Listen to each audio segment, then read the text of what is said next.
Ouais, d'accord.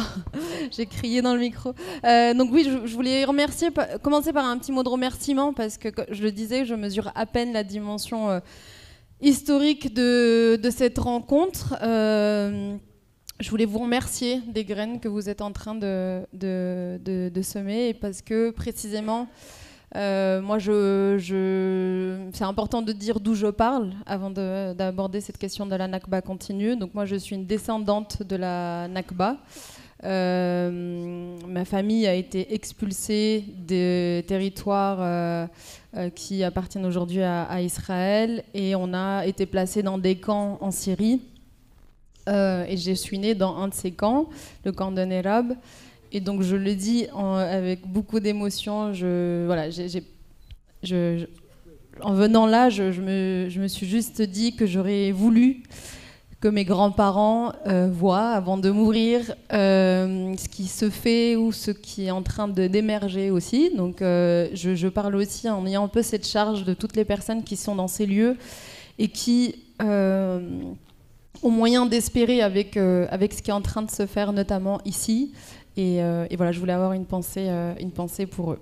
Et donc voilà, je vous remercie avant de commencer sur ça.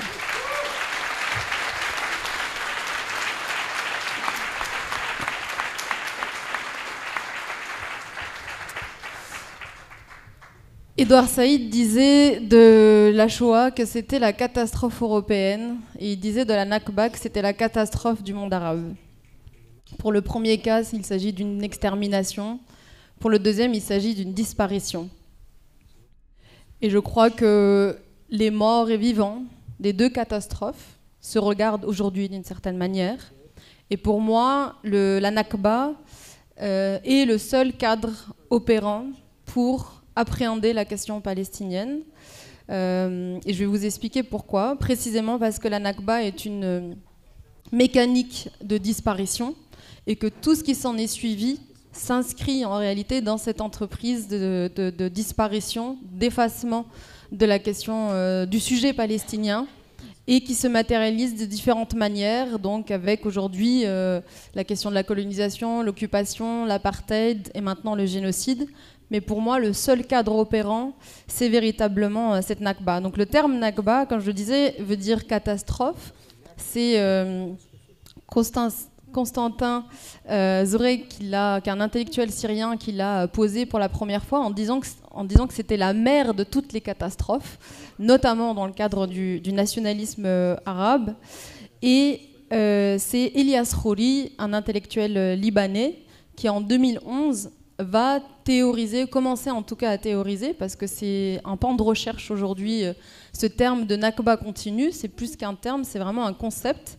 Donc l'idée, c'est de capter cette Nakba non plus comme un événement historique, figé, daté, qui serait d'une certaine manière derrière nous, mais comme un peu un mot-image qui renvoie à tout le narratif palestinien dans toutes ses dimensions, qui serait un peu le point de départ de cette disparition et qui aujourd'hui se matérialise à travers différentes réalités parce que les Palestiniens sont aussi sur différents territoires et vivent avec des statuts différents. Donc pourquoi la Nakba est le cadre opérant?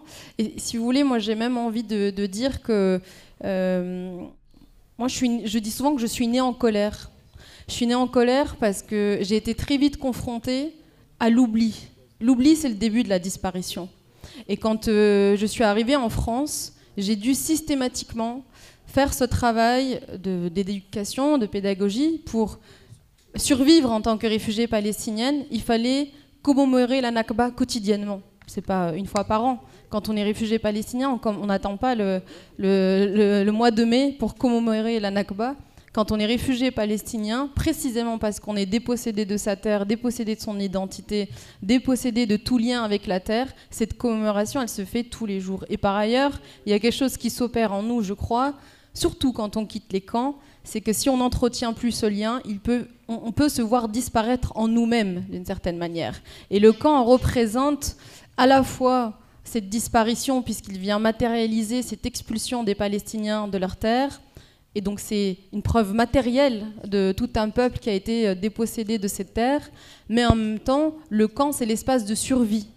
Et moi, j'y reviendrai tout à l'heure, mais je m'intéresse beaucoup aussi à comment est-ce que le camp est devenu un lieu de mémoire auquel les Palestiniens sont attachés, alors même que ce camp est aussi...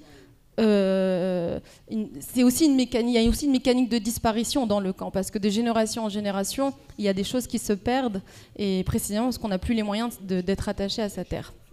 Donc la Nakba, je rappelais un tout petit peu pour celles et ceux qui, quand je disais que j'étais née en colère, c'est qu'il fallait véritablement pour moi, et c'est un peu le combat de ma vie, c'est de ramener le narratif palestinien à cette Nakba. Parce que souvent, et notamment je l'observe en France, le sujet palestinien est traité avec cette succession d'événements, sans jamais revenir à l'élément intentionnel initial, qui est pour moi donc ce cadre qui est celui de la Nakba. Donc la Nakba, c'est 800 000 Palestiniens qui vont être expulsés de leurs terres à la création de l'État d'Israël, dont donc les membres de ma famille.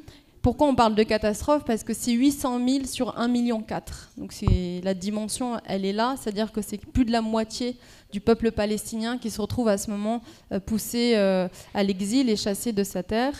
Et c'est une disparition, pas juste parce qu'on dit aux Palestiniens « disparaissez et puis faites sortir vos noms de ces terres ». C'est une disparition parce qu'on procède au moment de la Nakba à ce qu'on est en train de faire aujourd'hui à Gaza. C'est-à-dire qu'il y a eu 532 villages qui ont été totalement rasés, détruits. Et donc ce qui est terrible, c'est que pour les Palestiniens qui ont été dépossédés de cette terre, il y a la souffrance de l'exode forcé, de l'exil, mais il y a aussi l'idée de se dire mais quels sont les espaces qu'il nous reste auxquels on peut se référer pour se commémorer ce qu'était la vie dans le village, ce qui était les coutumes aussi. On parle souvent de la Palestine ou des Palestiniens comme étant un peuple qui a une identité nationale, enfin qui a seulement une identité nationale. Les Palestiniens ont aussi une identité, des identités régionales. Il y a par exemple le Tatriz. Moi, c'est quelque chose qui me peine énormément, mais ça rentre pleinement dans cette question de la disparition, qui est la broderie palestinienne traditionnelle. Donc il faut savoir que si vous allez parler avec des femmes qui ont des tenues, ce qu'on appelle le taupe palestinien, en réalité, cette Tatriz, c'est une carte d'identité. Souvent, les femmes, avec les motifs, avec les couleurs, avec les types de broderie, on pouvait savoir de quelle localité elles venaient. On pouvait savoir combien d'enfants elles avaient, et chacune en fait brodait des éléments propres à son identité, non pas nationale, mais régionale et locale. Et pareil pour les accents, il y a vraiment, c'est tout ça qui a disparu d'une certaine manière avec la Nakba. La Nakba, elle a un lien très étroit. Donc moi, je vous disais juste sur le fait que j'en veux à beaucoup de personnes d'avoir oublié cette question de la Nakba, ou en tout cas juste d'en faire un événement daté, figé, historique, et qui ne revêt pas une revendication politique, parce qu'encore une fois, pour moi, c'est le point de départ. Et le lien, il est très très étroit avec ce qui se passe aujourd'hui à Gaza, parce qu'à Gaza, quand on parle collectivement de Gaza, on a le sentiment qu'on fait référence à une identité gazaoui, à une population gazaoui. Alors oui, elle a existé, mais malheureusement, la population de Gaza est surtout constituée de 85% de réfugiés, qui sont des personnes qui ont été déplacées durant la Nakba, et c'est pour ça que la place de l'UNRWA, donc l'agence onusienne qui assiste les Palestiniens, à une place, voilà, on l'a vu, ça a été traité dans l'actualité. Son mandat est très important à Gaza, parce que Gaza, c'est 85% de réfugiés de 1948.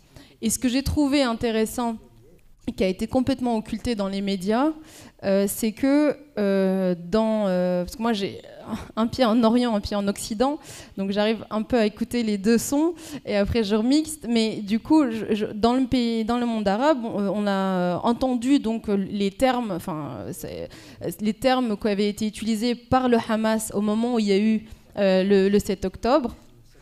Et moi, je regrette qu'on n'ait pas analysé. Je vais terminer là-dessus. Le Hamas a parlé de territoires libérés. Et pour moi, ça veut dire une chose très très simple. Parce que ce sont des enfants de la Nakba. Tant que nous n'aurons pas tous, collectivement, trouvé une solution et apporté des réponses à tous les enfants de la Nakba, où qu'ils soient, on sera de nouveau dans cette mécanique de disparition et qui aujourd'hui se matérialise par ce qui est en train de se passer à Gaza.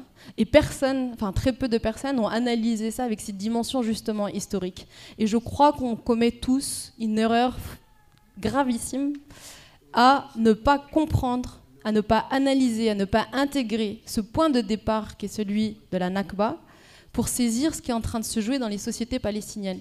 Aujourd'hui, c'est celles qui sont à Gaza, mais il en va de même de ce qui se passe en Cisjordanie. Il y a 19 camps en Cisjordanie, de camps de Palestiniens qui ont été déplacés pendant la Nakba, et il y a tous les millions de Palestiniens qui vivent dans les camps.